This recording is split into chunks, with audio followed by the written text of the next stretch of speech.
Grocery আছে।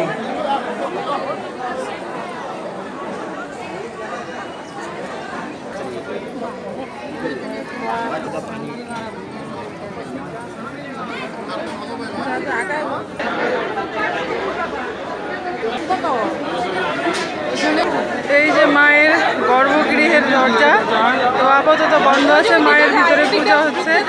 তো দেখি মায়ের মানে দর্শন করতে পারি কিনা, কতটুকু ভাগ্য আছে।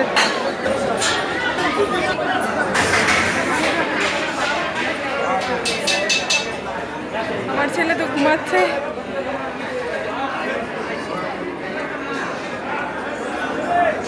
সম্ভবত মায়ের দর্শন করতে পারবো। এই যে দরজা, এদিকে অপোজিটে আরেকটা দরজা আছে, ওইটা খোলা। তো সবাই এদিক দিয়েই ঢুকছে, দেখি আমরাও ঢুকবো।